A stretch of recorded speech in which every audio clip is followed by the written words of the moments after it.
Hello বন্ধুরা, গল্পের পাহাড় চ্যানেল থেকে আমি তোমাদের প্রিয় নয়নিকা বলছি। শোনো, আমাদের গল্পের পাহাড় চ্যানেলটিকে সাবস্ক্রাইব করে পাশে থাকা বেল আইকনটি বাজিয়ে দিও প্লিজ। ধন্যবাদ। মেহেরের মন খারাপ দূর হয়ে যায়। শাহের যখন খুব আদর করে ডাকে তখন মেহেরকে মেহু বলে। মেহের ঘরে শুয়েছিল। শাহেরের ডাকে সে জলদি করে উঠে বলে, এসো ভাইজান। মেহু, তোর ঘরটা ভূতের ঘরের মতো কেন রে? আলো কম, তোকে তো দেখতেই পাচ্ছি না। কোথায় তুই? মেহের শাহেরের সামনেই দাঁড়িয়ে আছে, কিন্তু শাহেরের মশকরাতে মেহের বলে, আমি কোথায় ভাইজান বুঝতে পারছি না, এত অন্ধকার কেন? হেসে ওঠে দুজনেই। শাহের মাথায় হাত বুলিয়ে বলে, রাগ করেছিস? না ভাইজান, কিন্তু নিজের কাছে নিজেকে অপরাধী মনে হচ্ছে। আমি যদি জানতাম এমন হবে তাহলে ভাবি কে? থাক, হয়েছে। এখন ছাদে চল, মহল অপেক্ষা করছে তোর জন্য। মেহের বলে, ভাইজান তুমি কত ভালোবাসো ভাবি জানকে, কিন্তু শবনমকে নিয়ে তোমার সাথে আজ দাদাজানের ঘরে বড় চাচা আর বাবা বিয়ের কথা তুলেছে। শবনমকে বিয়ে করো না ভাইজান, ভাবি খুব কষ্ট পাবে। সে নিজেও তোমাকে খুব ভালোবাসে। শাহের দীর্ঘশ্বাস ছাড়ে। দুশ্চিন্তার ছাপ কপালের মধ্যে জেগে ওঠে। কিভাবে সব ঠিক করবে বুঝতে পারে না। সন্ধ্যা পেরিয়ে রাত নামতেই মহলকে ডেকে এক দাসী বলে, বড় বেগম যান, তাকে ভবনের পিছনে বাগানে যেতে বলেছে। সেখানে একটা ঔষধি গাছ পাওয়া যায়, তা এনে রস করে বড় বেগমের পায়ে মালিশ করতে হবে। মহল বলে সে রাতে কিভাবে একা যাবে শালবাগানে। দাসী বলে তার সাথে যাবে সে। মহল দ্বিধা দ্বন্দ্ব করে, রাজি হতে চায় না। একবার শাহেরকে জানিয়ে যেতে চায়, শাহের ছিল না। সে রাজসভার আসনে সকলের সাথে গুরুত্বপূর্ণ কাজে ব্যস্ত। দাসী বলে এটা নাকি মহলকে করতে বলা হয়েছে, বড় বেগম আদেশ করেছেন। মহল পা চালায় দাসীর সাথে। ভবন পার হয়ে ঢুকে পড়ে শালবনে, হাতে একটা বড় মোমবাতি। মহল কিছুটা ভেতরে এগিয়ে দাসীর দিকে তাকিয়ে বলে, আমার খুব ভয় করছে, ফিরে চলুন, সকালে আসবো। দাসী ধমকে উঠে বলে, রাতে নিতে হবে, সকালে নিয়ম নেই। মহল ভয়ে ভয়ে পা টেপে এগোতে থাকে। ঘুটঘুটে অন্ধকার চারিদিকে, নিরিবিলি শালবন। পায়ের নিচে শুধু শুকনো পাতার মরমরে আওয়াজ হচ্ছে। মহল পেছনে ফেরে তাকিয়ে দেখে দাসী নেই। মহল ভয়ে চিৎকার দিয়ে ওঠে। হঠাৎ কেউ একজন মহলকে হাত ধরে টেনে নিয়ে যেতে থাকে বনের ভিতরটায়। মহল সর্বশক্তি খাটিয়ে জোরে জোরে চিল্লাতে থাকে। হঠাৎ শালবাগানের মাঝখানে নিয়ে মহলকে ধাক্কা মেরে ফেলে দেয় সেই মানুষটি। লম্বা মতন এক পুরুষ মানুষ, মুখে ওড়না চেপে ঢেকে রাখা হয়েছে তার মুখ। মহলে থেকে এগিয়ে বড় একটা রামদা বের করে গলায় ধরে লোকটা। মহল জোরে জোরে কাঁদতে কাঁদতে বলে, কে আপনি? আমাকে কেন মেরে ফেলতে চান? ছেড়ে দিন, দয়া করে ছেড়ে দিন।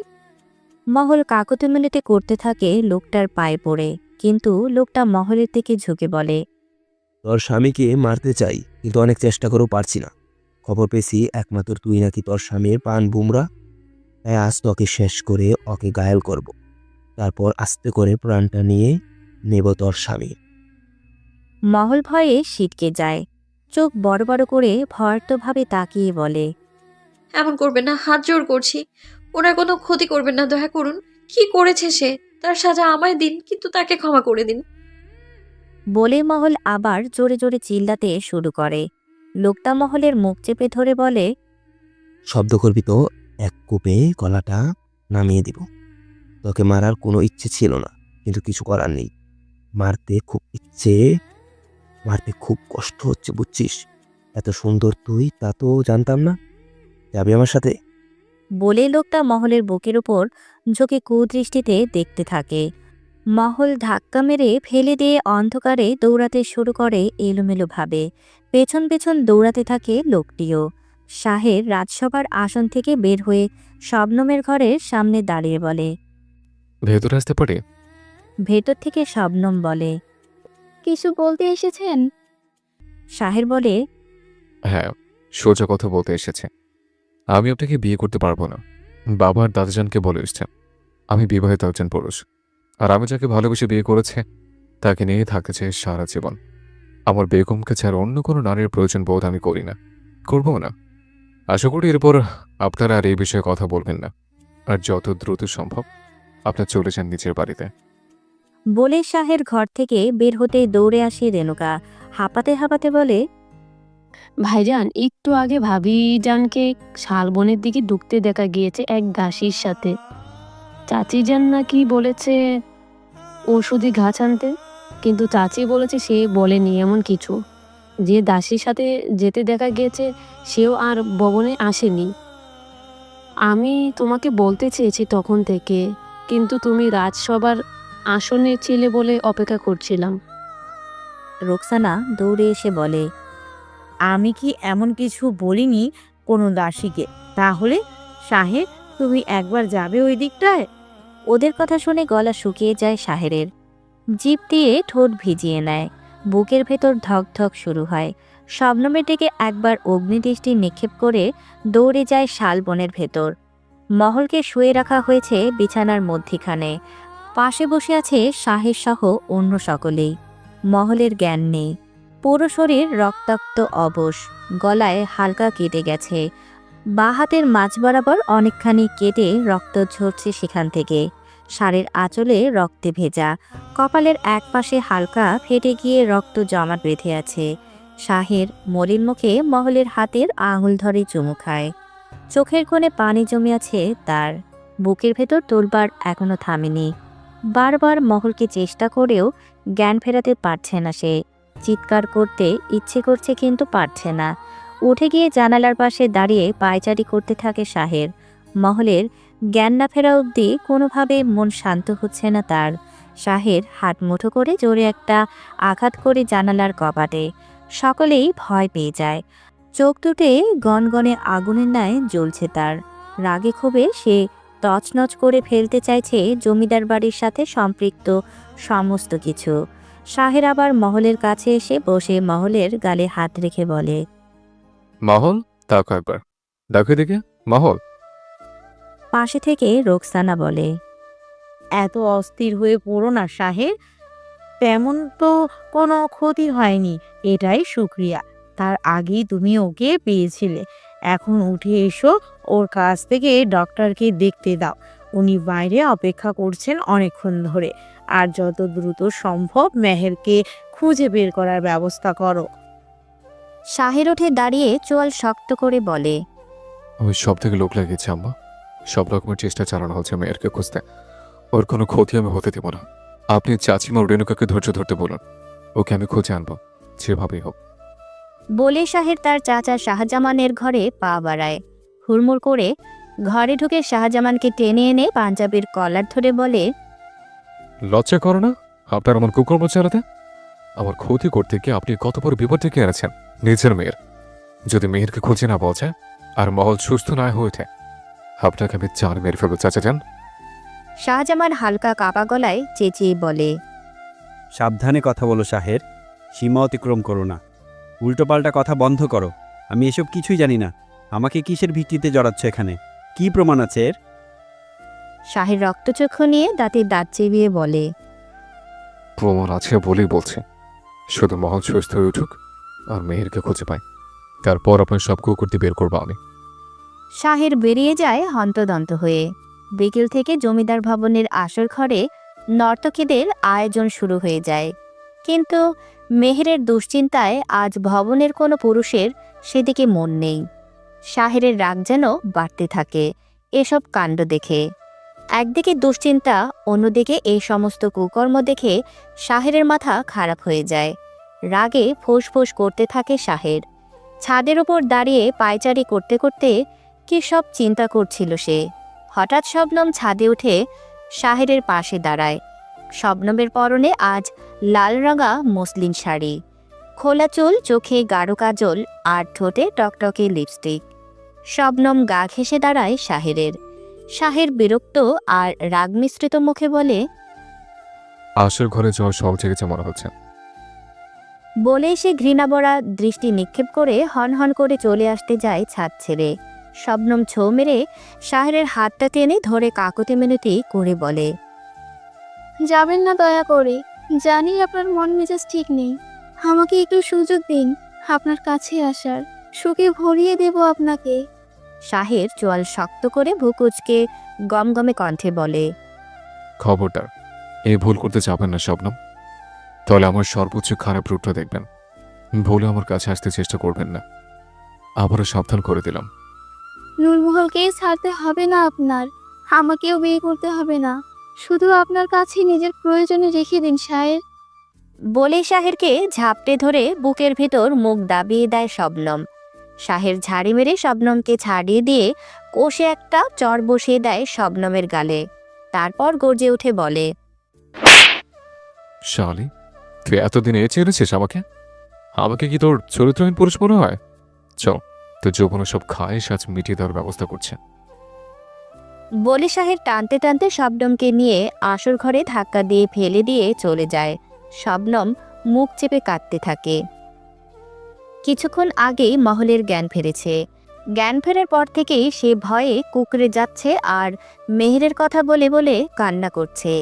শাহের এদিক সেদিক খোঁজ করেও মেহেরের খোঁজ এখনও আনতে পারেনি। দুশ্চিন্তায় তার মাথা কাজ করছে না।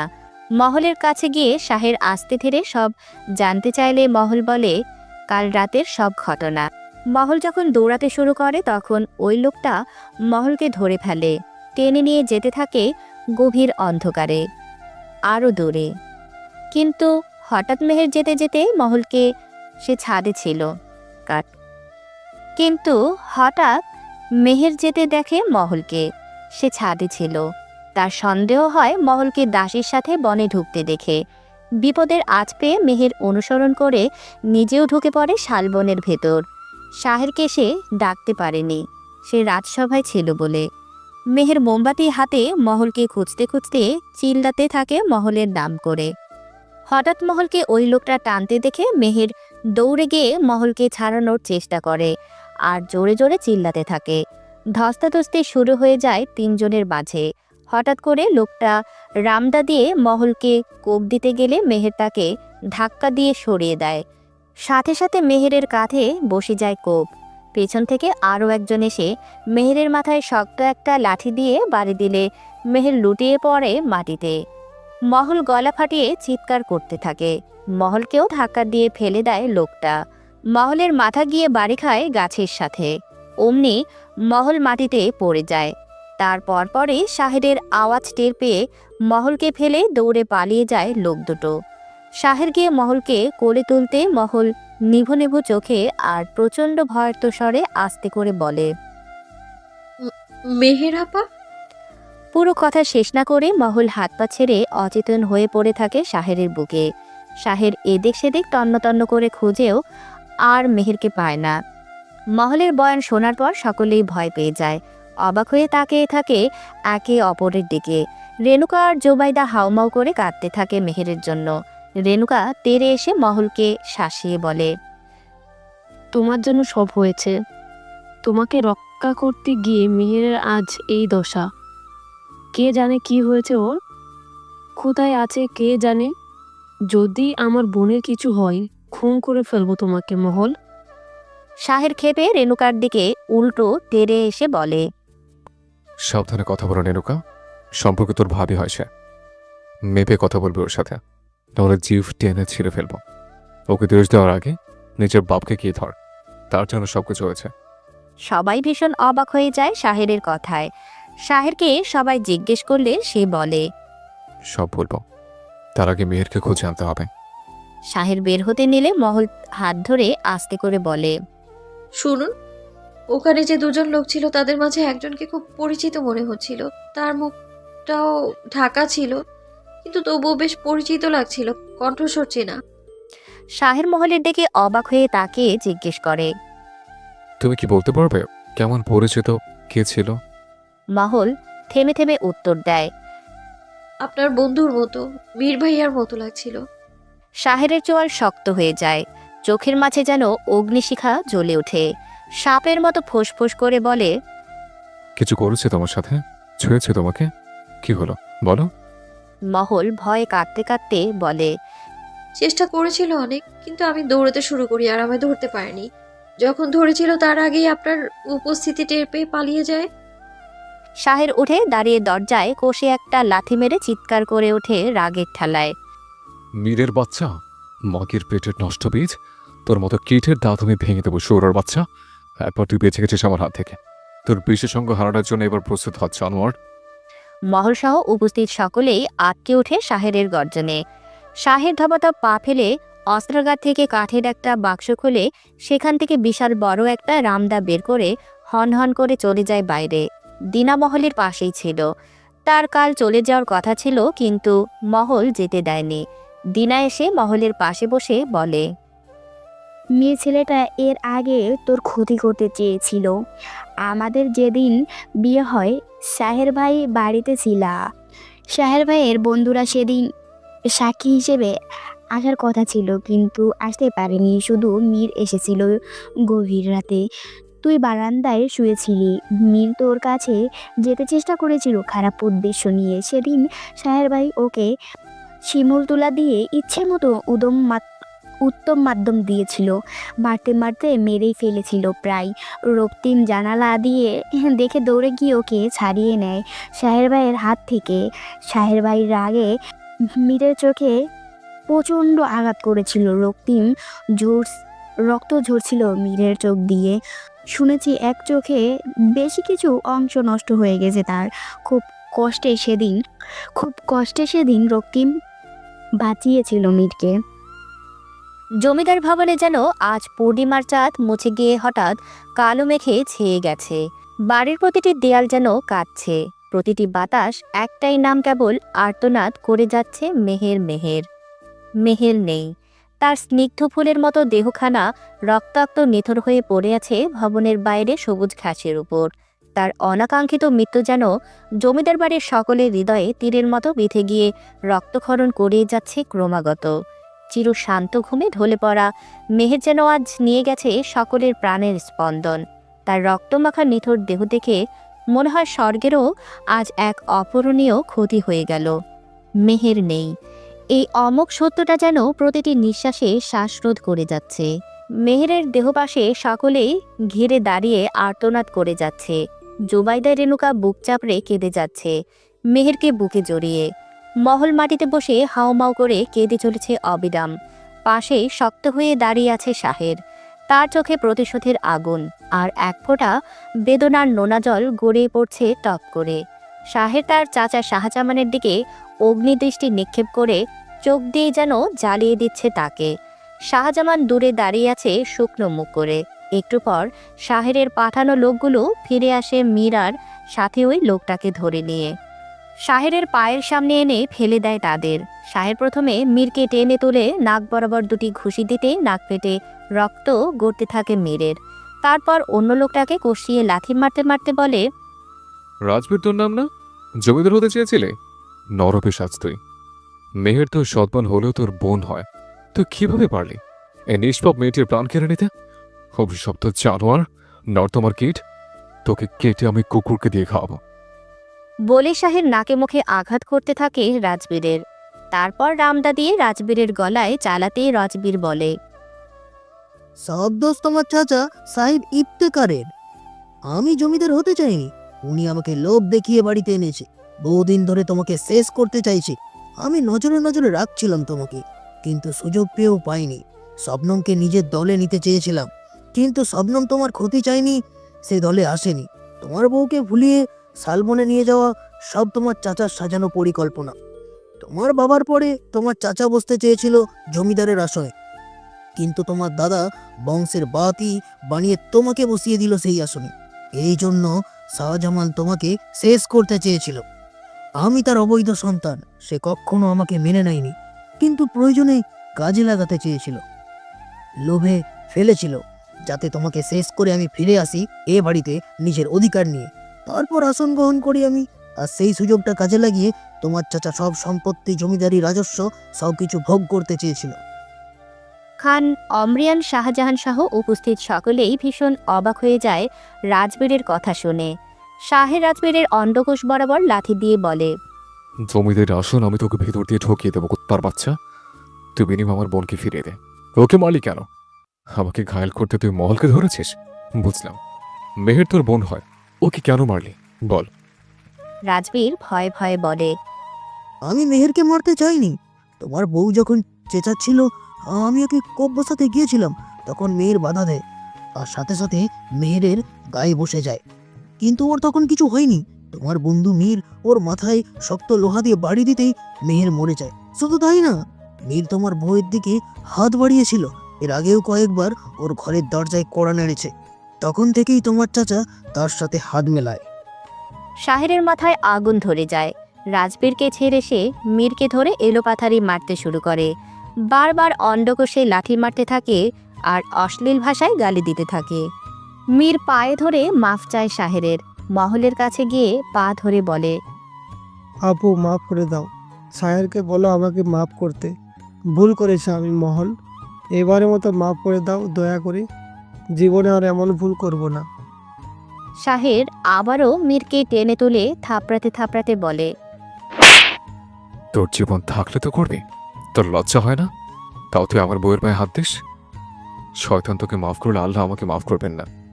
তোকে মাফ করলে আমার বোনের আত্মা আমাকে অভিশাপ দিবে।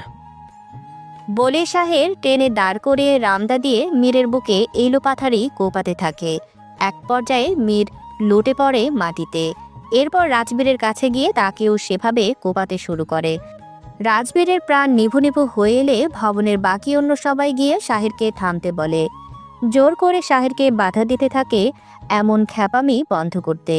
শাহের এবার তার চাচার উদ্দেশ্যে এগিয়ে আসতে দেখে সে পালিয়ে গেছে। শাহের লোক পাঠিয়ে দেয় তাকে ধরে আনতে। মেহের মারা গেছে আজ প্রায় 2 মাস হতে চলেছে। এর মাঝে জমিদার বাড়ির নিয়মকানুনেও অনেকটা পরিবর্তন এসেছে। সবই শাহেরের জন্য। শাহেরের চাচা শাহজামানকে এখনও খুঁজে পাওয়া যায়নি কোথাও। রেণুকার বিয়ে ঠিক হয়েছে রাফিদের সাথে। 2 দিন পর তারও বিয়ে। শাহের তার ছোট চাচা মেঘরাজকে ফিরিয়ে এনেছে ভবনে। মেঘরাজকেও বিয়ে দিয়ে সে তার স্বাভাবিক জীবন সাজিয়ে দিতে চেষ্টা করছে। এদিকে মহল পুরোপুরি একা হয়ে পড়েছে জমিদার ভবনে। সারাদিন একা কাটায়, ভালো লাগে না তার। পুরো জমিদার ভবন জুড়ে সে মেহেরকে খুঁজে বেড়ায়। এখানে মেহের ছিল তার একমাত্র সঙ্গীর মতো। তবে রেণুকা এখন আর মহলের সাথে খারাপ আচরণ করে না। সেও চুপচাপ হয়ে গেছে মেহের চলে যাওয়ায়।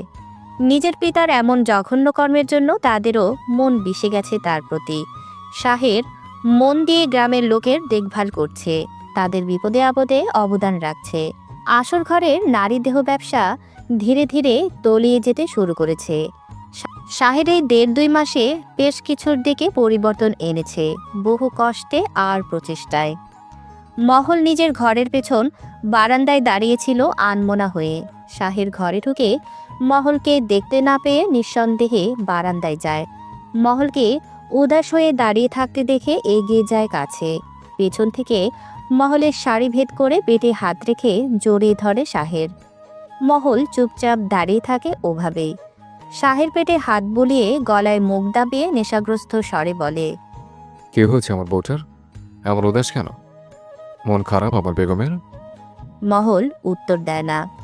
শাহের নিজের দিকে মহলকে ঘুরিয়ে নিয়ে থুতনি ধরে উঁচু করে এবার বিচলিত হয়ে বলে, চোখ ভেজা কেন মহল বেগম? কি হয়েছে? শরীর খারাপ লাগছে আবার? কথা বলো। এই মহল। মহল বিড়বিড় করে বলে, না, কিছু হয়নি। মেহের আপার কথা খুব মনে পড়ছে। একা একা থাকতে খুব খারাপ লাগে। আপনিও সারাদিন এদিক সেদিক ব্যস্ত থাকেন। শাহের বুঝতে পারে মহলের মনের অবস্থা। সে আলতো করে মহলের গালে হাত বুলিয়ে বলে, কি করব বলো? আমারও তো ইচ্ছে করে সারাদিন আমার বউটার কাছে থাকতে। বর্তমানে খুব ব্যস্ত আছে, সব দিকে একটু গুছিয়ে নিতে চাইছে। আমার পরিকল্পনাটা অন্যরকম, সময় হলে বুঝতে পারবে। আমি আমাদের ভবিষ্যৎ নিয়ে ভাবছি। তোমাকে নিয়ে কোনো রকম ঝুঁকি নিতে পারবো না। এত সুন্দর স্বাভাবিক জীবন কাটাতে চাই তোমাকে নিয়ে। শাহেরের কথায় মহলের কোনো হেলদোল নেই। সে চুপচাপ দাঁড়িয়ে থাকে অন্য মনস্ক হয়ে। শাহের মহলের কাঁধে হাত রেখে হালকা ধাক্কা দিয়ে জিজ্ঞেস করে, কি হলো, কিছু বলছো না? এত প্রশ্ন করার অভ্যেস তোমার? এখন কোনো কথা নেই মুখে, বুঝতে পেরেছে। কি করলে তোমার মন ভালো হবে? মহল এবার মুখ খোলে, কি করলে আপনি জানেন? জানি, আদর করলে, তাই তো? মহল লজ্জা পেয়ে মুখ ঘুরিয়ে নেয়। ধ্যাত, আপনি কেমন যেন সবসময় একটাই কথা মুখে, লজ্জা ছাড়া। আমি তো এমনই, তুমি জানো না বুঝে। আর আমি ভুল কিছু বলেছি কি? এটাই করতে হবে। কারণ হলো এই যে সময় তুমি একা থাকো, তোমার ভালো লাগে না, আমি সারাক্ষণ বাইরে থাকি।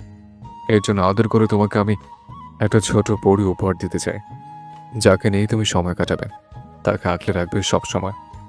তোমার তাকে নিয়ে সারাদিন কেটে যাবে। কি বলো, ভালো হবে না? মহল কিছুটা সময় নেয় শাহেরের কথার মানে বুঝতে, তারপর কিছু একটা ভেবে লজ্জায় দুহাতে মুখ ঢাকে। শাহের হাত দুটো সরিয়ে দিয়ে বলে। তোমার গ্রামে যাবে ঘুরতে? মহলের উদাস হয়ে থাকা মনটা যেন নিমেষেই ফুরফুর হয়ে যায়। অতি আগ্রহ হয়ে মাথা ঝাঁকিয়ে বলে। নিয়ে যাবেন? শাহের ছোট্ট ছানার মতো করে বুকে টেনে নেয় মহলকে, মাথায় চুলের ভাঁজে হাত বুলিয়ে বলে। যাব। তাতে যদি আমার বউটার মন ভালো হয় অবশ্যই যাব। কাল সকালে যাব, কিন্তু দ্রুতই ফিরে আসব। কেমন? রেণুকার বিয়ের অনেক কাজ পড়ে আছে, বড় ভাই হিসেবে সব দিকে আমাকেই সামাল দিতে হবে। মহল শাহের বুকের ভেতর থেকে মাথা উঁচিয়ে বলে। তাহলে আমি না হয় 2 দিন থাকবো, আপনি চলে আসবেন। শাহের মহলের মাথাটা আবারও বুকের ভেতর ঠেলে নিয়ে বলে। অসম্ভব, তোমাকে ছাড়া আমি থাকতে পারবো নাকি? 2 দিন কেন, এক বেলাও পারবো না। তাছাড়া তুমি চোখের আড়াল হলে আমার দম বন্ধ লাগে, ভয় হয়, অস্থির হয়ে পড়ে আমি। মহল বিড়বিড় করে বলে। এত ভালোবাসেন? বাসে, নিজের থেকেও বেশি। যদি বলে ভালোবাসার প্রমাণ দিতে, এখনই দিতে পারি। দেব? কি করে দেবেন? তুমি যেভাবে বলবে। এখন একটা ছুরি এনে নিজের বুকে চালিয়ে বুকের ভেতরটা কলিজাটা বের করে তোমার হাতে ধরে দেব। দেখতে চাও? মহল চট করে শাহেরের ঠোঁটের উপর নিচের আঙুল চেপে ধরে, মুখ ভার করে বলে। এইসব কথা আর কখনো বলবেন না, ভয় হয় আমার। কোনো প্রমাণ দিতে হবে না আপনার, আমি আপনাকে হারাতে পারবো না। এমন কথা বলে আমি নিজেই আপনার আগে চলে যাব, দেখবেন আপনি। শাহের মহলের আঙুলে আলতো কামড় দিয়ে বলে। ঠিক আছে, এই কানে ধরলাম, আর কখনো বলবো না। ভুল হয়ে গেছে, মাফ করে দিন। মহল কিছুক্ষণ থমথমে মুখ করে তাকিয়ে ফিক করে হেসে ফেলে। শাহেরও সাথে সাথে হাসতে থাকে। জমিদার ভবন থেকে বেরিয়ে আজ অনেক দিন পর মহল কিছু দাসীর সাথে গ্রামে ঘুরতে বেরিয়েছে। এতগুলো দিন সে জমিদার ভবনের আঙিনা ব্যতীত মূল প্রবেশদ্বার অবধিও যেতে পারেনি। শাহেরের করা নিষেধাজ্ঞা ছিল তাই। শাহের বলেছিল খুব সাবধানে চলাফেরা করতে, আর ভুলেও কখনো ভবনের আশেপাশে একা বের না হতে। মহলও সেভাবেই চলেছে। কিন্তু আজ দাসীরা গ্রামে তাদের নিজের বাড়ি ঘুরতে যাবে বলে সাথে মহলকেও নিয়ে যাচ্ছে গ্রাম দেখাতে। মহলের সাথে তাদের এখন বেশ ভাব হয়েছে। মহল আগ্রহ নিয়ে যেতে চেয়েছে তাদের সাথে, তাই দাসীরাও আর বারণ করেনি। শাহের সাথে দুটো প্রহরীকে পাঠিয়ে দিয়েছে যারা মহলকে পাহারা দিয়ে রাখবে। মহল দাসীদের সাথে তাদের গ্রামে পৌঁছানোর পর সেখানে বড় একটা ঝিলের ধারে যায় পা ভেজাতে। ঝিলের পানিতে নেমে ছল্লাদ ছল্লাদ করে জলকেলি করে সবার সাথে। প্রহরীদের বলে দূরে চলে যেতে, দরকার হলে তাদের ডেকে নেবে নিজেই। প্রহরী দুটো চলে যায় সেখান থেকে, খানিকটা দূরে গিয়ে গাছের নিচে বসে থাকে। মহল বেশ কিছুক্ষণ জলকেলি করে উঠে যায় দাসীদের সাথে। যাওয়ার পথে হঠাৎ করে কুৎসিত মোটা কালো মতো দুটো লোক এসে পথ আগলায় মহলের। মহল চমকে উঠে বলে। কারা আপনারা? লোক দুটো একসাথে বলে ওঠে। তোর জম। মহল ভয় পেয়ে যায়। পাশ কাটিয়ে চলে যেতে নিলে আবারও লোক দুটো হাত দিয়ে বাধা দেয় মহলকে। মহল ভয় ভয় বলে। এমন কেন করছেন? কি চান? যেতে দিন। লোক দুটো বলে। তোকে চাই, আমাদের সাথে যেতে হবে তোর, চল। বলেই তারা মহলকে টেনে হেঁচড়ে নিয়ে যেতে থাকে। দাসীরা লোক দুটোর সামনে হাত জোর করে বলে। ছেড়ে দিন বেগমকে, আপনারা কারা? তাকে কোথায় নিয়ে যাচ্ছেন? লোক দুটো দাসী দুটোকে কষে থাপ্পড় দিতেই তারা পড়ে যায়। আবারও হাত জোর করতে থাকে। তখন লোক দুটো এক এক করে দাসী দুটোর তলপেটে লাথি দিয়ে ফেলে দেয়। মহল চিৎকার করতে থাকে সামনে, বারবার অনুরোধ করে বলে। ছেড়ে দিন, কি করেছি আমি? কোথায় নিয়ে যাচ্ছেন? লোক দুটো বলে। তুই কিছু করিসনি, করেছে তোর স্বামী। আর তোর অপরাধ হলো তোকে বাঁচাতে গিয়ে আমাদের সর্দারের মেয়ের প্রাণ চলে গেছে, তাই তোকে এর শাস্তি পেতে হবে। হারে হারে। মহল ভয়ে চুপসে যায়, গলা দিয়ে আওয়াজ বের হয় না। সর্দার বলতে তারা কাকে বোঝাচ্ছে মহল আন্দাজ করতে পারে, কারণ তাকে বাঁচাতে গিয়ে মেহেরের প্রাণ গেছে। তাহলে মেহেরের পিতা শাহজামানই তাদের সর্দার। মহল কাকতে মেনেতে করতে থাকে, কিন্তু মহলকে তারা টেনে হিচড়ে নিয়ে যায় জঙ্গলের দিকে। মহলের সাথে আসা প্রহরীরা দেখতে পেয়ে লাঠি হাতে এগিয়ে যায়, মহলকে ছাড়ানোর চেষ্টা করতে থাকে। এক প্রকার ধস্তাধস্তি শুরু হয়ে যায় সবার। মহল সুযোগ বুঝে দৌড়াতে শুরু করলে শয়তান লোকগুলোর ভেতর থেকে একজন মহলকে পেছন থেকে লাঠি ছোড়ে। মহলের মাথায় আঘাত লেগে মহল তৎক্ষণাৎ মাটিতে পড়ে যায়। প্রহরী দুটো অন্য লোকটাকে মারতে থাকে ইচ্ছে মতো, কিন্তু অপর লোকটা মহলের কাছে গিয়ে মহলকে পেটে পা দিয়ে চেপে ধরে। মহল চিৎকার করে ওঠে, এক হাতে ধুলো তোলে লোকটার চোখে ছুঁড়ে মারতে লোকটা চোখ মুখ ডলতে শুরু করে মহলকে ছেড়ে। মহল আবারও দৌড়ানোর চেষ্টা করলে লোকটা আবার টেনে ধরে মহলের চুলের মুঠি টানতে টানতে নিয়ে যায়। প্রহরী একটা আহত হয়ে পড়ে থাকে, অপরজন কোনোরকম পালিয়ে যায় শাহেরকে খবর দেওয়ার উদ্দেশ্যে। প্রায় ২০ মিনিট পর দৌড়ে গিয়ে মোটাসোটা প্রহরীটা হাঁপিয়ে ওঠে। কিছু দূরে শাহের বেশ কিছু লোকের সাথে গুরুত্বপূর্ণ সভাতে ব্যস্ত ছিল। প্রহরীর ওপর নজর পড়তেই শাহের দৌড়ে আসে লোকজনের মাঝে থেকে। এসে উৎকণ্ঠা হয়ে প্রহরীকে বলে, কি হচ্ছে শ্যাম? এভাবে দৌড়ে আসছে কেন? মহল বেগম ঠিক আছে তো? প্রহরী ভয়ে ভয়ে বলে, ক্ষমা করবেন, আমরা অনেক চেষ্টা করেছি কিন্তু বেগম জানকে রক্ষা করতে পারিনি। তাকে ধরে নিয়ে গেছে আপনার চাচা জানের লোকজন। শাহেরের মাথায় আকাশ ভেঙে পড়ে। রাগের চোটে প্রহরীকে সজোরে ধাক্কা মেরে বলে, তোমাদের মতে এমন শক্তিশালী প্রহরীকে আমি এর জন্য পাঠিয়েছিলাম? কি করে এসছো তোমরা?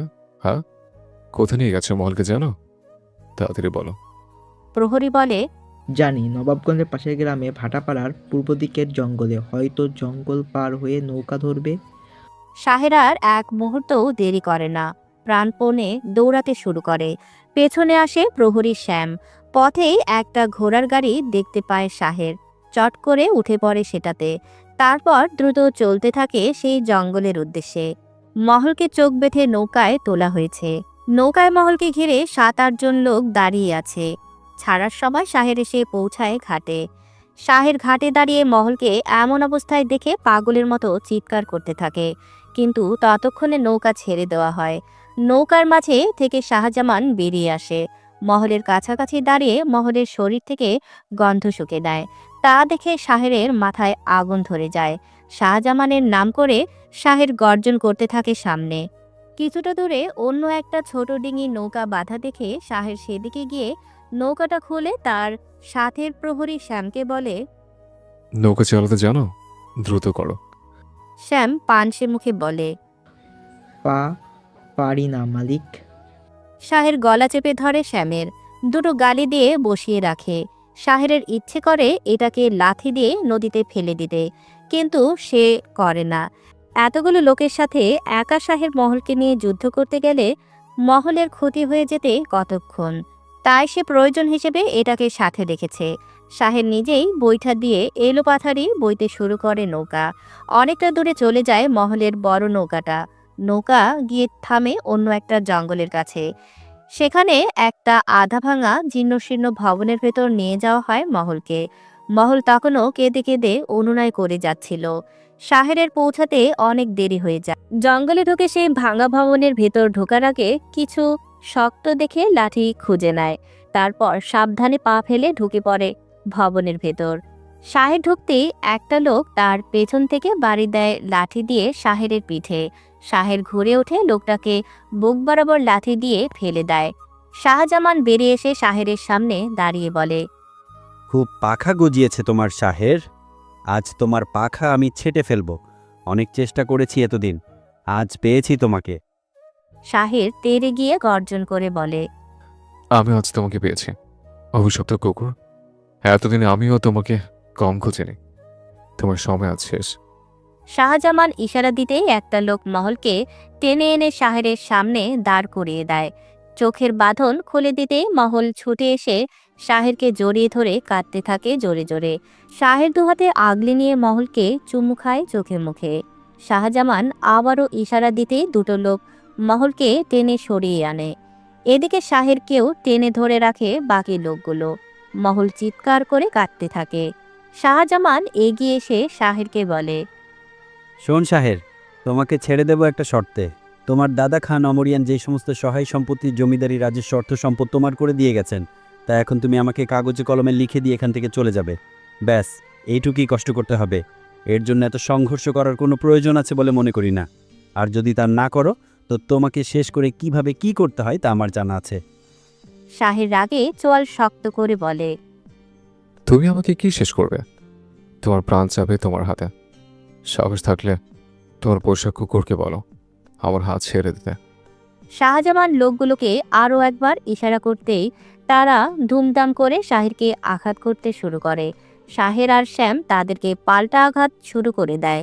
সামান্য সংঘর্ষ শেষ করে শাহজামান বলে, ব্যাস, তোমার তেজ দেখানো শেষ হয়েছে শাহের। বুঝতে পেরেছি, ছোটবেলা থেকে তুমি ভালোই লড়াই করাটা আয়ত্ত করে নিয়েছিলে। বেশ ভালো, এবার এই কাগজগুলোতে সব আমার জন্য লিখে দিয়ে তোমার বউকে রেখে চলে যাও। তোমাকে ছাড়লে ওকে আমি ছাড়বো না। ওর জন্য আমার মেহেরকে আমি হারিয়েছি। ধরো এইগুলো। শাহের কাগজগুলো হাতে নিয়ে মুচড়িয়ে ফেলে দিতে দিতে বলে, দাদাজান তোমাদের একটাকেও মানুষ করতে পারেনি। এটা ওনার চরম ব্যর্থতা। তোমাদের এমন পশুর মতো স্বভাব আর ভবিষ্যৎ তিনি ঠিকই টের পেয়েছিলেন। তাই নিজের ভরে সমাধান ঘটিয়েছে, আমাকে জমিদের আসনে বসিয়েছে। তোমাদের হাতে সব ছেড়ে দিলে ধ্বংস হয়ে যেত সব। কতগুলো মানুষের জীবন তোমরা নষ্ট করেছ, প্রাণ নিয়েছ, চুলুম করেছ। সেগুলোর হিসেব আমি দিতে শুরু করলে শেষ হবে না। অর্থের সম্পদ কম ভোগ করণে, কৌশলে। আর কি চাও? বেশি কথা বাড়িও না, মহলকে ছেড়ে দাও। বলে শাহের মহলের দিকে এগুতে গেলে লোকগুলো শাহেরকে এলোপাথারি মারতে শুরু করে। শক্ত একটা লাঠি দিয়ে মাথায় আঘাত করতে রক্ত ছুটে আসে শাহের মাথা চুইয়ে। শাহের এক হাতে মাথা চেপে ধরে, চোখ মুখ অন্ধকার হয়ে আসে। মহল চিৎকার করতে থাকে। শাহজামান মহলের গলা চেপে ধরে, বুকের ওপর থেকে কাপড় সরিয়ে ফেলে দেয় নিচে। শাহেরকে সবাই ধরে রেখে ইচ্ছেমতো লাথি ঘুষি দিয়ে দুর্বল করতে চেষ্টা করে যাচ্ছে। শাহের সর্বশক্তি দিয়ে নিজেকে ছাড়িয়ে মহলের কাছে যাওয়ার চেষ্টা করে, চিৎকার করতে থাকে রাগে। মহলকে দুটো লোক টেনে ফেলে দেয়, চুল ধরে মুখে সজোরে চর বসাতে থাকে। শাহেরের যুদ্ধ চলতে থাকে সবার সাথে। শাহেরের সাথে থাকা শ্যাম প্রহরীও দুটোর সাথে লেগে পড়ে সংঘর্ষে। এভাবে এক পর্যায়ে শাহজামান এসে মহলের গলায় ছুরি ঠেকিয়ে বলে, যা বলেছি তা করো শাহের, নয়তো তোমার বউকে এখানেই। শাহের বলে, তোমার কথা শুনলেও তুমি আমার কাউকে ছেড়ে দেবে না, তা আমি জানি খান শাহজামান। তার থেকে বরং আজকে আমি তোমাকে শেষ করে দিয়েছে। শত্রুর ছিটে ফুটো আমি বাঁচিয়ে রাখতে চাই না আর। মহলকে ছেড়ে দাও, ভালোভাবে বলছে, সরে দাও ওর থেকে। শাহজামান সরে না। শাহের সবার থেকে চেষ্টা করে ছুটতে। একটা লোক এসে শাহেরকে ছুরি দিয়ে মাংসপেশিতে আঘাত করে। সাথে সাথে শাহেরের পেশি থেকে গল গল করে রক্ত পড়তে থাকে। মাথা থেকে গড়িয়ে পড়া রক্ত আর পেশির রক্ত এক হয়ে শাহেরের পরনের জামা জবজবে হয়ে যায়। পুরো শরীর ভিজে যায় রক্তে। শাহের সর্বশক্তি খাটিয়ে ছুটে শাহজামানকে গলা চেপে ধরে হাত ধরে ছুরি কেড়ে নিতেই আবার শাহেরকে সবাই ধরে আঘাত করতে থাকে। ঘিরে ধরে সকলেই, লাথি মারে শাহেরের বুকে পিঠে। শাহের চিৎকার করে মহলকে বলে, মহল, তুমি বের হয়ে যাও এখান থেকে। শ্যাম, তুমি মহলকে নিয়ে নৌকা ছেড়ে দাও, দ্রুত করো, যাও মহল। শ্যাম মহলকে ধরে নিয়ে যেতে থাকে। মহল ভয়ে থরথর করে কাঁপছে, বারবার মাথা নাড়িয়ে বলে, আপনাকে রেখে যাব না, যাব না আমি, ওরা আপনাকে মেরে ফেলবে। শ্যামের থেকে হাত ছাড়িয়ে বলে, আপনি ওনাকে সাহায্য করুন, ওনাকে মেরে ফেলবে তো। শাহের রাগে ধমকে উঠে বলে, যাও মহল, দ্রুত যাও, আমার কিচ্ছু হবে না, আমি বলছি চলে যাও। মহল এক পা নড়ে না সেখান থেকে। হঠাৎ এক লোক পিছন থেকে মহলকে পিঠে ছুরি চালিয়ে দেয়। পরপর দুবার পিঠে ঢুকিয়ে দেয় ছুরিটা। মহল নিঃশব্দে লুটিয়ে পড়ে মাটিতে। গলগল করে রক্ত গড়িয়ে ভেজে ওঠে মহলের দেহখানা। শাহের পাগলের মতো চিৎকার করতে থাকে। সামনে থাকা শাহজামানকে পেটের ওপর সজোরে লাথি দিয়ে শুয়ে পড়ে তার বুকের ওপর। তারপর গলা চিপে ধরে শক্ত করে, শরীর ঝাঁকাতে থাকে সবার থেকে ছুটে আসার জন্য। এক পর্যায়ে কোনো রকম ছাড়া পেয়ে মহলের পিঠে গেঁথে থাকা ছুরিটা টান মেরে বের করে শাহজামানের গলায় ঢুকিয়ে দেয়।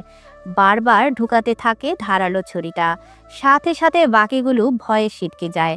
গলার ভেতর থেকে ছুরি বের করে আবারও চোখের ভেতর ঢুকিয়ে দিয়ে লাথি মেরে ফেলে দেয় শাহজামানকে। খ্যাপা কুকুরের মতো অন্য একটাকে ধরতে গেলে আরগুলো পালাতে শুরু করে। শ্যাম এটাকে ধরে রাখে শক্ত করে। শাহের এক এক করে দুটোকে একইভাবে চোখের মনের ভিতর ছুরি ঢুকিয়ে লাথি মেরে ফেলে দেয়। চোখ থেকে সরিয়ে বুকে, গলায়, হাতে পায়ে কোথাও বাদ রাখেনি ছুরি চালাতে। সর্বোচ্চ রাগ ঝাড়তে যেভাবে কোপাতে হয় তাই করে শাহের। শাহজামান আর লোকগুলোকে এভাবে মারার পর দূরে পড়ে থাকা পাথর এনে তা দিয়ে মুখ মাথা থেতলে দেয় আবার। শেষে দৌড়ে মহলের কাছে গিয়ে শাহের মহলের মাথাটা কোলের ওপরে নিয়ে গালে হাত রেখে কান্না ভেজা কণ্ঠে বলে, মহল, চোখ খোলো। এই মহল, কিচ্ছু হবে না তোমার। মহল, চোখ খোলো। মহল, একবার কথা বলো। আমার প্রাণ, মরে যাবো তোমাকে ছাড়া আমি। এমন করো না, চোখ খোলো না মহল। বলে শাহের কাতরাতে শুরু করে। চোখ পানিতে টইটম্বর হয়ে যায় শাহেরের। মহলের চোখের দৃষ্টি নিভে আসছে। কোনো রকম আবছা দেখতে পাচ্ছে শাহেরের মুখটা। দু চোখ বেয়ে তার গড়িয়ে পড়ছে পানি।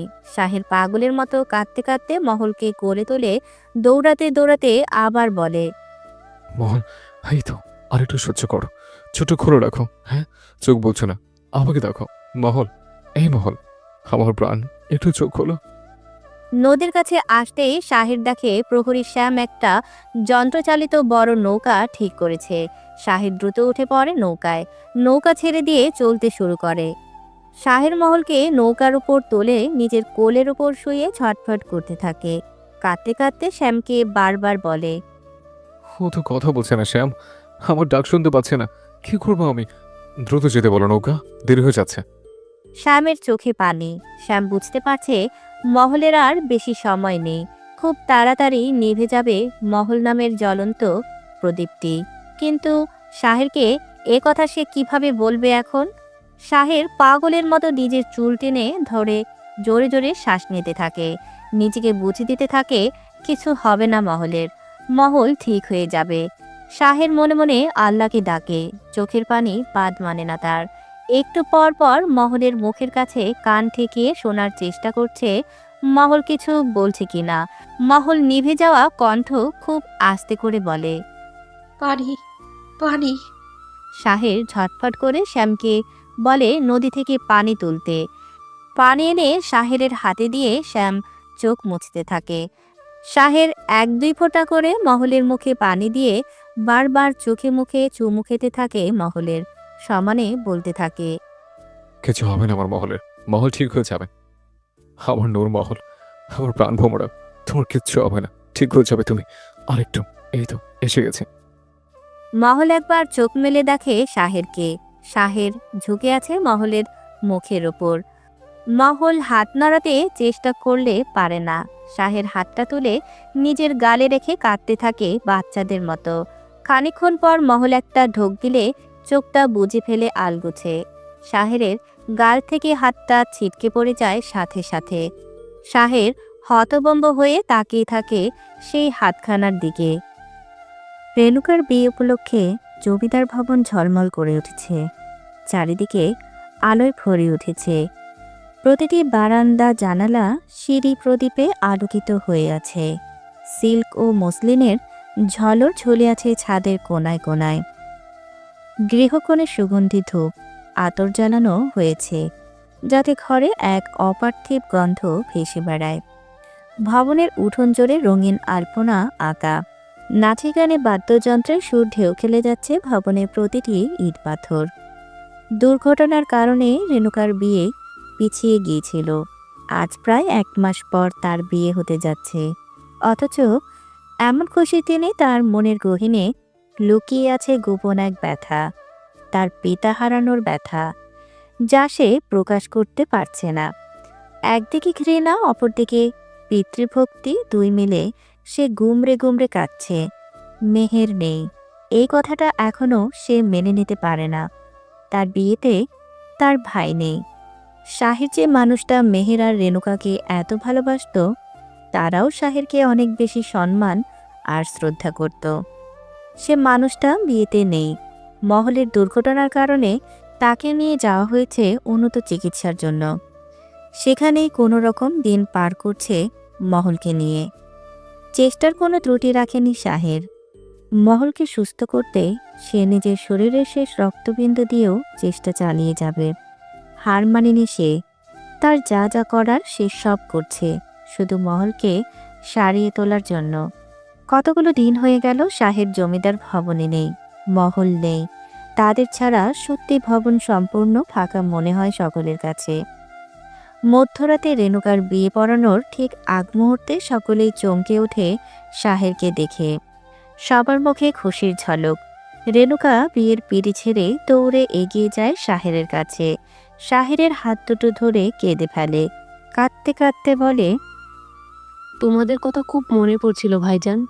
খুব অপরাধী মনে হচ্ছিল নিজেকে। ভাবিজানের সাথে আমি খুব খারাপ আচরণ করেছি। আমাকে ক্ষমা করে দাও ভাইজান। তুমি আমাকে দোয়া না করলে আমি সুখী হতে পারবো না। শাহের আলতো করে রেণুকার মাথায় হাত বুলিয়ে বলে, নতুন জীবনে সুখী হও, বোন থেকে দোয়া করছে।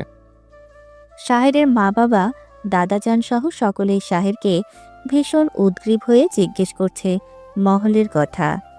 শাহের কিছু বলে না, চুপচাপ মাথা নিচু করে দাঁড়িয়ে থাকে। সকলেই ভয় পেয়ে যায় প্রচণ্ড।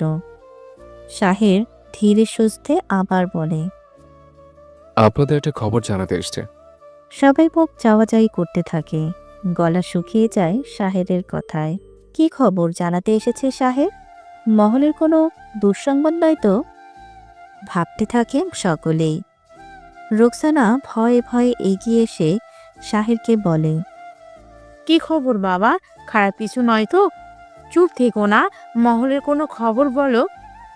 শাহের বলে, জি আম্মা, জমিদার ভবনে নতুন অতিথি চলে আসছে। আপনি দাদিজান হতে চলেছেন আম্মা। সকলেই খুশিতে হেসে উঠে বলে, আলহামদুলিল্লাহ। কতদিন পর জমিদার ভবনে কোনো সুখের দেখা পাওয়া গেল। কালো মেঘ কেটে গিয়ে সূর্য উদয় হলো। এমন একটা খবর পেয়ে সব কষ্ট যেন দূর হয়ে গেল সত্যি। মহলের কথা জিজ্ঞেস করতে শাহের বলে, মহল এখন আগের থেকে অনেকটাই সুস্থ, তবে পুরোপুরি সুস্থ হতে সময় লাগবে। বিশ্রাম দরকার এখন ওর। রোকসানা বলে, মহলকে তাড়াতাড়ি সুস্থ করে ফিরিয়ে আনো শাহের। ওর গর্ভে এই বংশের প্রদীপ এসেছে। এখন থেকেই ওর যত্ন দরকার। শুরু থেকে পুরোপুরি দেখভাল করতে হবে, যাতে পরবর্তীতে কোনো সমস্যা না হয়। মহল এমনিতেও অনেক ছোট। শাহের বলে, আম্মা, সব ব্যবস্থা আমি করব, আপনারা ভাববেন না। কিন্তু আমি আর একটা কথা জানাতে চাই। আমার সিদ্ধান্ত এটা বলতে পারেন। রেণুকার বিয়ের সব কাজ শেষ হোক, তারপরে বলবো। খান শাহজাহান চিন্তিত হয়ে এগিয়ে যান শাহেরের দিকে। কিছুটা আঁচ করতে পারে শাহেরের সিদ্ধান্তের বিষয়টা। জিজ্ঞেস করে, কি সিদ্ধান্ত এখনই বলো। শাহের বলে, বাবা, আমার সিদ্ধান্তটা বেশ কদিন আগে নেওয়া হয়ে গেছে। আমি আমার সিদ্ধান্ত বদলাতে পারবো না। চাচাজান মেঘরাজ সব জানেন। শাহেরের ছোট চাচা মেঘরাজের দিকে সকলের দৃষ্টি নিবদ্ধ হয়। শাহের বলে, জমিদারি আসন আমি ছেড়ে দিতে চাই। এখন থেকে আসনের সব দায়িত্ব ছোট চাচার। আমি কাগজে কলমের সব চাচা জানের, আপনার রেণুকার সবার জন্য সব প্রাপ্ত অনুযায়ী সম্পদ লিখে দিয়েছে। জমিদারি আসন, ভবনের প্রতিটি মানুষ আর গ্রামবাসীর সকলের দায়িত্ব।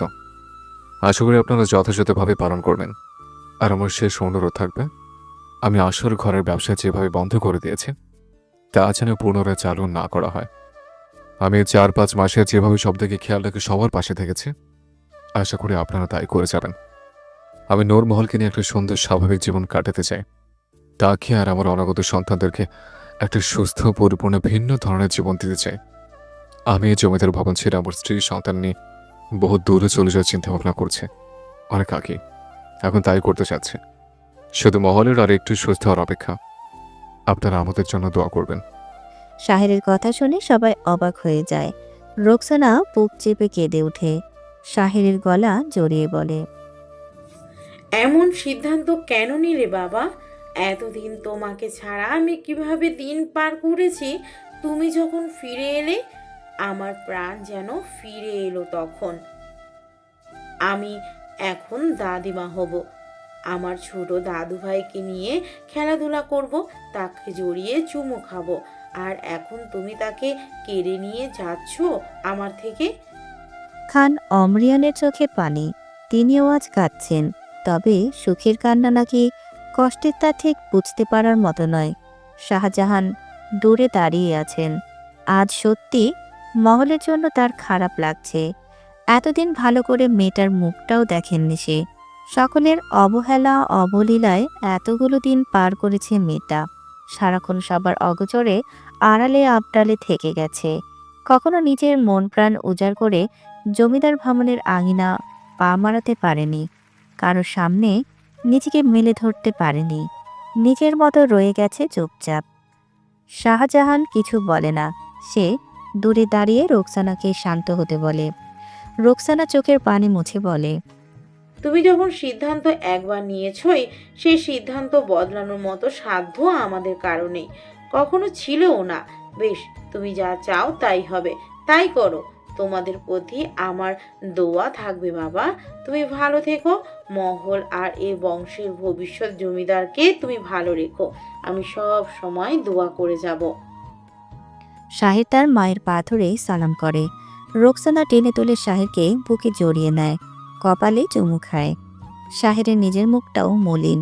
রেণুকার বিয়ের পর্ব শেষ হতেই শাহের সকলের থেকে বিদায় নিয়ে জমিদার ভবন ছেড়ে চলে যায়। মূল দরজা থেকে বেরিয়ে একবার থেমে যায় সে। সকলে পেছনে দাঁড়িয়ে চোখের পানি মুছে বিদায় জানায় শাহেরকে। শাহের পেছন ফিরে তাকায় না, বড় বড় পা ফেলে চলে যায় মূল দরজা পেরিয়ে। মহল বিছানায় আধশোয়া হয়ে শুয়ে আছে। এখন সে আগের থেকে অনেকটাই সুস্থ। হসপিটাল থেকে ছাড়া পেয়েছে বেশ কদিন আগেই। শাহের বর্তমানে মহলকে নিয়ে শহরে ছোট একটা বাসায় থাকছে। সেখানে নিরিবিলি পরিবেশ। মহলের যাতে কোনো রকম অসুবিধে না হয় সেজন্য দুটো কাজের মেয়েকেও রেখে দিয়েছে। হসপিটালের একজন নার্সও ছিল মহলের দেখভাল করার জন্য। সাথে শাহের তো আছেই। শাহের প্লেটে করে খাবার এনে দাঁড়িয়ে আছে সেই তখন থেকে। মহল আধশোয়া হয়ে ঝিমুচ্ছে। শাহের দুবার কেসে উঠতেই মহল ঢুলো ঢুলো চোখে তাকিয়ে থাকে তার দিকে। ঘুমের ভাবনা কাটায় আবোল তাবোল করতে থাকে। শাহের মুখ টিপে হাসে। কাছে গিয়ে বিছানায় বসে মহলের এক হাতে জড়িয়ে বলে, ভালো হয়ে গেছে, খেতে হবে না? মহল আহ্লাদে সুরে বলে, আমি এখন খাবো না। আপনি সব সময় এত খাওয়া নিয়ে ব্যস্ত হয়ে যান কেন? এখন যত জোরই করুন না কেন, আমি এখন খাবো না, আপনি খেয়ে নিন। শাহের মহলকে ছেড়ে টেবিল থেকে ভাতের প্লেট উঠিয়ে ভাত মাখিয়ে মহলের মুখে ধরে বলে, না খেলে চলবে? তুমি না খেলে যে আমাদের ছোট্ট পুচকেটাও খেতে পারবে না। তাহলে ওকে কষ্ট দিতে চাও? মহল লজ্জায় মুখ নামিয়ে ফেলে। মিনমিন করে বলে, ও কি কষ্ট বুঝবে এখনই? মাত্র তো এসেছে, বোঝার ক্ষমতা এখনো হয়ে ওঠেনি তার। সব ক্ষমতাই হয়েছে। তুমি নিজে একটা বাচ্চা তো, এর জন্য এত কিছু বোঝো না। তাই আমার কথা শুনে চলবে, ঠিক আছে? এখন হা করো, খাবারটা খেয়ে নাও। তারপরে দুটোকে খেয়ে ওষুধ খাবে, কেমন? আর নিজের প্রয়োজনীয় জিনিসপত্রগুলো আমাকে দেখিয়ে দিও, আমি গুছিয়ে নেব। বাকি সব গোছগাছ করা আছে, এখন শুধু উড়াল দেওয়ার অপেক্ষা। মহল অনিচ্ছা সত্ত্বেও জোর করে খাবার খেয়ে নেয়। মুখ ভার করে খেতে খেতে বলে, আমরা তাহলে দেশ ছেড়ে চলেই যাচ্ছি। সবার কথা খুব মনে পড়বে আমার। আপনার খারাপ লাগবে না? থাকতে পারবেন সবাইকে ছেড়ে? শাহের মহলের মাথায় হাত বুলিয়ে বলে, আমার অভ্যেস আছে, কিন্তু তোমাকে ছেড়ে থাকতে পারবো না। হ্যাঁ, সবার জন্য একটু খারাপ লাগছে, তবে নিজের পছন্দের দেশে পাড়ি জমাতে যাচ্ছে, সেইভাবে ভালোই লাগছে। সবার কথা মনে পড়লে আসবো মাঝে মাঝে, ঘুরে যাব। এত ভেবো না, দুধটা খেয়ে নাও। মহল নাক টেপে দুধের গ্লাসে মুখ ডুবিয়ে এক ঢোকে শেষ করে ফেলে অর্ধেক। আর বাকি অংশ ধরিয়ে দেয় শাহেদের হাতে। শাহের চোখ রাঙিয়ে তাকাতেই মহল ঠোঁট টিপে হেসে বলে, চোখে গরম দেখিয়ে আর লাভ নেই, আমি কিন্তু এখন আর ভয় পাই না আপনাকে এত। শাহের বলে, কেন কেন? ভয় কেন পাবো? যে মানুষটা আমায় এত ভালোবাসে, আমার জন্য নিজের জীবন উৎসর্গ করতেও দ্বিধাবোধ করে না, আমাকে রক্ষা করতে ঝাঁপিয়ে পড়ে মৃত্যুর দিকে, তাকে দেখে ভয় পাওয়ার কি আছে? সে তো আমারই। মহলের কথা শুনে শাহের ভ্রু কুঁচকে তাকিয়ে দুধের গ্লাসটা শব্দ করে টেবিলে রেখে জোরে একটা ধমক দেয় মহলকে। খুব সাহস হয়ে আছে, হ্যাঁ? আমার সাথে এইভাবে কথা বলো? অভদ্র। একটা থাপ্পড় দিলে সব সাহস বের হয়ে যাবে। মহল চমকে ওঠে শাহেরের ধমকে, চুপসে গিয়ে কাঁদো কাঁদো মুখে মাথা নুয়ে বসে থাকে। শাহের কাছে গিয়ে মহলের থুতনি ধরে উঁচু করতেই দেখে মহলের চোখের কোণে পানি। শব্দ করে হেসে উঠে মহলের গাল টিপে দেয় শাহের, হাসতে হাসতে বলে, তুমি নাকি ভয় পাও না আমাকে? কেমন শক্ত করেছে তোমার, প্রমাণ করে দিল, দেখলে তো? মহল এখনো চুপচাপ বসে আছে সেভাবেই, অভিমানে মুখ করে অন্যদিকে দৃষ্টি ফেরিয়ে রেখেছে। শাহের মহলের থমথমে মুখটা ঘুরিয়ে এনে চট করে চোখের পাতায় চুমু খেয়ে বসে। এক এক করে গালে মুখে কপালে এঁকে দিতে থাকে ভালোবাসার পরশ। মহলের অভিমান কমে না। শাহের তখন জোর করে গাল দুটো চেপে ধরে ঠোঁট জোড়া মিশিয়ে নেয় নিজের ঠোঁটের ভাঁজে। মহল ছাড়ানোর চেষ্টা করে, হাঁপিয়ে ওঠে, কিন্তু শাহেরের শক্তির কাছে নিরামিষ হয়ে পড়ে থাকে বিছানার মধ্যিখানে। 3 বছর পর ইস্তানবুলের সকালে হালকা ধূসর মেঘ ঢেকে রেখেছে আকাশ। বসফরাসের জলে সূর্য রঙের ছোঁয়া পড়ছে। শহরের ছোট ছোট রাস্তা এখনও নিস্তব্ধ, কেবল দূরে ফেরির আওয়াজ আর সিগালের ডাক ভেসে আসে। সমুদ্রের হালকা হাওয়া নরমভাবে শাহের মহলের ঘরে প্রবেশ করছে। আজ শাহেরের পছন্দের দেশ তুরস্কের ইস্তাম্বুলের এক শান্ত শহরতলিতে নূরমহল আর তাদের ছেলে শাহরানকে নিয়ে জীবনযাপন করে যাচ্ছে শাহের। তাদের জীবন এখন সম্পূর্ণ আলাদা। ইস্তাম্বুল শহরের এক কোণে সমুদ্রের ধারে ছোট্ট সংসার তাদের। শাহেদের ছোট্ট 2 তলা বাসাটা সমুদ্রের ধারে, যেখানে প্রতিনিয়ত বাতাসে ভেসে আসে বসফরাসের নোনা গন্ধ। সকালে আজান আর পাখির ডাক মিশে এক অপার্থিব সুর তোলে। প্রতিদিন এই সুরে ঘুম ভাঙে মহলের। ঘরে ছোট ছোট পায়ের শব্দ পড়ে তাদের ছেলে শাহরানের।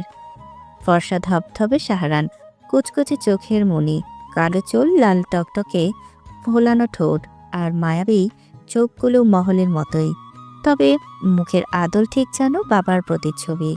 শাহরানের ছোট ছোট কথার ঝুড়ি ছড়িয়ে পড়ে সারা ঘর জুড়ে। শাহের আর মহল মন দিয়ে শোনে সেই ছোট্ট ফুলঝুরি কথাগুলো।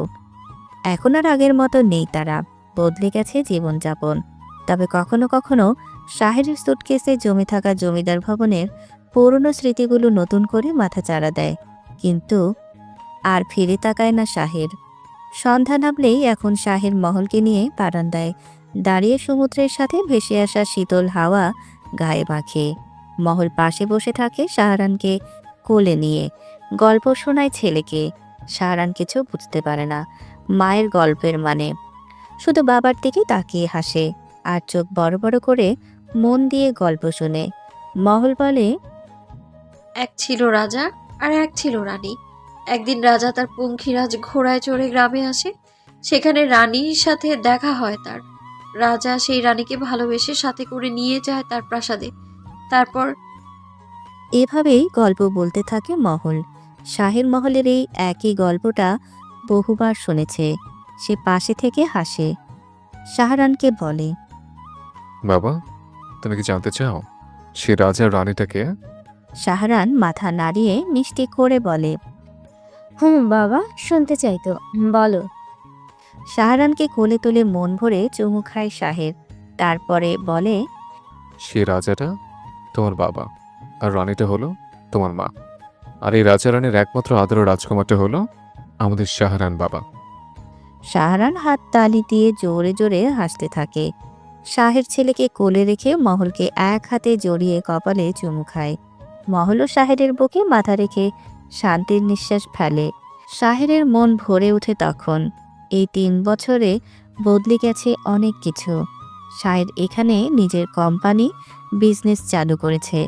সেসবের ব্যস্ততার ফাঁকে বেশিরভাগ সময় কাটে তার পরিবার নিয়ে। মহল এখন রান্না করতে জানে, তুর্কিদের মতো। শাহরানের জন্য নিজেই দই তৈরি করে, শাহেরের জন্য তুর্কির বিখ্যাত নাস্তা বানায়। বিকেলে যখন তারা দুইজন বারান্দায় বসে চা খায়, তখন ছোট শাহরান ভাগ বসায় চায়ের কাপে। তার জন্য আলাদা চা করে আনতে হয় আবার।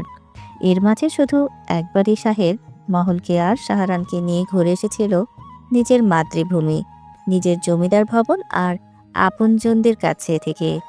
জমিদার ভবন এখন আগের মতো নেই, বদলে গেছে। সেখানে জমিদারি কুসংস্কার আর অতীতের কুলসিত বেড়াজালগুলো আর নেই। সম্পূর্ণ আধুনিক ধাঁচের প্রভাব পড়েছে এখন। শান্তিতে বসবাস করছে তারা সবাই। বারান্দার কোলে ঘেঁষে দাঁড়িয়ে এক হাতে সিগারেট টানছে শাহের, অন্য হাতে কফির মগ। দূরের সমুদ্রের ঢেউয়ের হালকা শব্দ আর ছিঁড়ি ঠান্ডা বাতাস এসে বারান্দার নীল সাদা পর্দায় বাড়ি খাচ্ছে বারবার। আকাশে ঝলমলে চাঁদ উঠেছে, চাঁদের আলোয় ঝলমল করে উঠছে তুরস্কের ইস্তাম্বুল শহর। দূরে মসজিদে গম্বুজের ঝরে পড়া আলোয় এক অপার্থিব সৌন্দর্য ছড়িয়ে পড়েছে চারদিকে। এত রাতেও পুরো শহর জুড়ে আলোয় মাখামাখি, যানবাহনের চলাচল লেগেই আছে অনবরত। শাহের দাঁড়িয়ে দেখছে আর সিগারেট ফুঁকে যাচ্ছে। আধ খাওয়া কফির মগটা রেখে দিয়েছে টেবিলের উপর। মহল হঠাৎ বারান্দায় প্রবেশ করে। শাহের মহলের পায়ের আওয়াজ শুনেই চট করে সিগারেটটা পেছনে লুকিয়ে সে মহলের দিকে সামনে ঘুরে দাঁড়ায়। মহল সন্দিহান চোখে তাকায়। শাহেরকে চুপচাপ দাঁড়িয়ে থাকতে দেখে মহল এগিয়ে গিয়ে বলে, পিছনে হাতে কি দেখি আপনার? শাহের মুখ টেপে হেসে বলে। কই কিছু না তো। মহল রাগ দেখিয়ে বলে, কিছু না তাই না? মিথ্যে বলছেন। আপনি এই বদ অভ্যাসটা কিভাবে যে অভ্যাসে পরিণত করলেন আমি বুঝেই উঠতে পারলাম না। নেশা হয়ে গেছে আপনার, ছাড়তেই পারছেন না আপনি। শাহের হাত থেকে সিগারেটটা দূরে ছড়ে ফেলে দিয়ে মহলকে কাছে টেনে বলে, ঠিকই বলেছ, নেশা হয়ে গেছে আমার। এমন নেশা হয়ে গেছে যে দেখলে জেগে ওঠে। তোমাকে, তুমি তো নেশা। তোমার থেকে বড় নেশার কিছু আছে আমার? ঘুম পাচ্ছে খুব, ঘরে চলো, অনেক রাত হয়ে গেছে। মহল শাহেরের থেকে নিজেকে ছাড়িয়ে বলে, কেমন ঘুম পাচ্ছে তা তো বুঝতেই পারছি। এটা তো প্রতিদিনের একটা বিপজ্জনক মিথ্যে কথা। ঘুমানোর কথা বলবেন ঠিকই, কিন্তু আপনি আপনাকে কি আমি চিনি না নাকি? শাহের ঠোঁট কামড়ে হেসে আবার মহলকে পেছন থেকে টেনে জড়িয়ে ধরে বলে, এত যখন চেনো তাহলে এত কথা বাড়াচ্ছ কেন? ঘরে চলো, নাকি এখানে শুরু করে দেব? ধুর, আপনি কেমন যেন এখনো ঠিক আগের মতোই আছেন। ঠিক হতে পারলেন না আপনি, নির্লজ্জ পুরুষ। শাহের মহলের কথা আর বাড়াতে দেয় না। চট করে নিজের মতো মহলকে কোলে তুলে নিয়ে যায় বিছানায়। খানিকক্ষণ পর শাহরানের ঘুম ভেঙে গিয়ে কাঁদতে শুরু করে সে। কান্নার আওয়াজ কানে পৌঁছাতেই শাহের নিজের চুল টেনে বিরক্ত ভঙ্গিতে মহলের দিকে তাকিয়ে থাকে। মহল বিছানা ছেড়ে উঠতে গেলে শাহের টেনে ধরে রাখে, মাথার দুদিকে নাড়িয়ে না বোঝায়। মহলের হাসি পায় শাহেরের এমন চুপসানো বেলুনের মতো মুখটা দেখে। শাহের জোরে জোরে বলে, শাহরান বাপ আমার, চুপ করেছে এবার। আল্লাহর দোহাই লাগে, কি মুসিবত! এমন সময় তোর ঘুম না ভাঙলে হয় না? শাহের মহলকে বলে, ফাতিহা খালার কাছে রেখে আসো না ওকে। মহল বলে, এত রাতে ওনাকে ডাকা যাবে? ঘুমোচ্ছে হয়তো। কিভাবে? ফাতেহা খালের কাছে রেখে আসো না বাচ্চাকে। কি ভাববে মানে? উনি কি বাচ্চা নাকি? কিছু বুঝবে না? উনিকে কি আমি এমনি এমনি রেখে দিয়েছি বাড়িতে? নিজের দায়িত্ব পালন না করে সবসময় ঘুমালে হবে? যাও, ওনাকে ডেকে শাহরানকে দিয়ে এসো। মহল আস্তে ধীরে উঠে শাহরানকে কোলে নিয়ে একটু থামিয়ে তারপর পাশের ঘরে চলে যায় ফাতিহার কাছে। শাহরান তখন আবার ঘুমিয়ে পড়েছে। ওকে রেখে মহল নিজের ঘরে ঢুকতেই শাহের খপ করে টান মেরে মহলকে ফেলে দেয় বিছানায়। বিছানার পাশে টেবিলের কোণে রাখা ক্রিস্টাল ল্যাম্প, তার মৃদু আলোয় ঘরটা যেন নরম স্বপ্নে ভেসে যাচ্ছে। আলোটা পড়ছে ঠিক মহলের মুখে। সৌন্দর্য যেন বেড়ে যায় মহলের। চোখে মুখে সেই অতীতের জমিদার বেগম রূপের ছোঁয়া ধরা দেয় তার। শাহের মন ভরে দেখে। মহল হাত বুলায় শাহেরের ঘন কালো চুলের ভাঁজে, গালের খোঁচা খোঁচা দাড়িতে। লোমশ বুকের মাঝে আলতো ঠোঁট ছুঁয়ে দেয়। শাহেরও মহলের হাতের প্রতিটি আঙুলে এক এক করে ঠোঁট ছোঁয়াতে থাকে। আস্তে আস্তে ডুব দিতে থাকে সুখময় এক সাগরে। ইস্তাম্বুলের আকাশে নরম ধূসর রং ছড়িয়ে পড়েছে, বসফরাসের জল নিস্তব্ধ।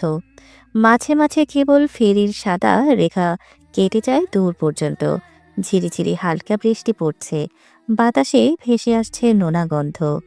শাহের এক হাতে মহলের হাত ধরে হাঁটছে হাগিয়া সোফিয়ার দিকে, কোলে শাহরান। ঘুরতে বেরিয়েছে তারা। শীতল হাওয়া শিরশির করে কাঁপিয়ে তুলছে মহলের শরীর। শাহরকে জড়িয়ে আস্তে আস্তে পা ফেলছে মহল। শাহরানকে বুকের ভেতর আগলে নিয়ে শাহের হাঁটছে। ছোট শাহরান এদিক ওদিক তাকিয়ে দেখছে পাখিদের ওড়াউড়ি, হাত নাড়িয়ে কি যেন বলছে। মহলের এখানে ঘুরতে বেশ ভালো লাগে, রোজ আসে তারা। হাঁটতে হাঁটতে শাহেররা বসে পড়ে একটা বেঞ্চের উপর। শাহরান কোল থেকে নেমে নিজের মনে এদিক সেদিক হাঁটতে থাকে। পাথরের রাস্তা, পাশে ক্যাফে থেকে ভেসে আসা কফির গন্ধ আর ছাদের কোণে কোণে ভেজে থাকা কবুতর, সব মিলিয়ে শহরটা যেন এক আঁকা ক্যানভাস। মহল রেনকোট গায়ে জড়িয়ে নিয়ে সমুদ্রের তীরে গিয়ে দাঁড়ায়, প্রাণ ভরে শ্বাস নেয়। সমুদ্রের পাড়ে এখন হালকা সূর্যের রেখা দেখা দিচ্ছে। মহল একপাশে দাঁড়িয়ে সমুদ্রের পানির দিকে তাকিয়ে থাকে। হিজাবের নিচে চুলগুলো বাতাসে উড়ে যাচ্ছে মহলের। পেছন থেকে শাহের এসে দাঁড়ায় তার পাশে। মহলের এলোমেলো চুলগুলো গুছিয়ে ঢেকে দেয় হিজাবের নিচে। মহল হালকা হেসে বলে, কবে যে আপনি স্যার থেকে আমার স্বামী হয়ে গেলেন বুঝতেই পারলাম না। পুরোনো দিনের কথা মনে পড়লে কেমন যেন স্বপ্নের মতো মনে হয় এখন, যেন সেগুলো দীর্ঘ একটা স্বপ্ন ছিল। আমি বর্তমানটা বাস্তব। আমার কি ছিলাম আর কি হয়ে গেলাম আমি। শাহের এক হাতে জড়িয়ে নেয় মহলকে। শাহরান দৌড়ে এসে বলে, বাবা কোলে না আমাকে, আমি পাখি ধরবো।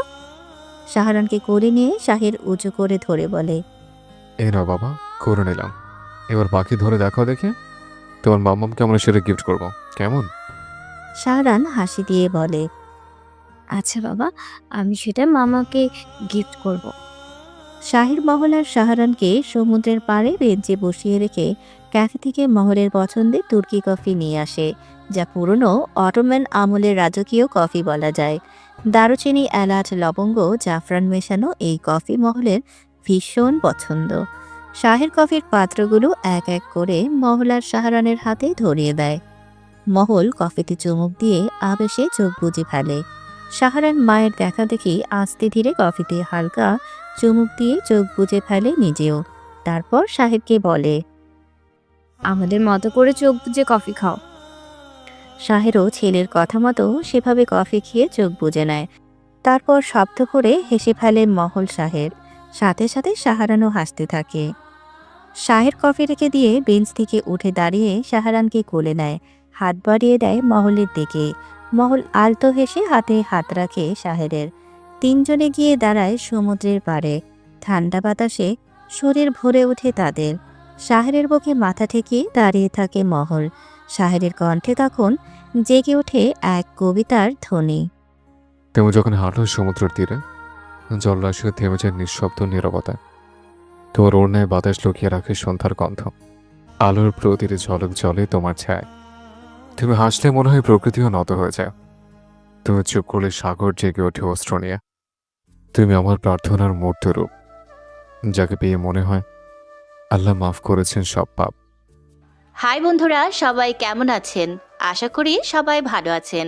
তো আমাদের গল্পটা আপনাদের কেমন লেগেছে সবাই লাইক, কমেন্ট, শেয়ার এবং সাবস্ক্রাইব করে বলবেন। ধন্যবাদ। আর নতুন গল্প খুব তাড়াতাড়ি আসবে ইনশাল্লাহ।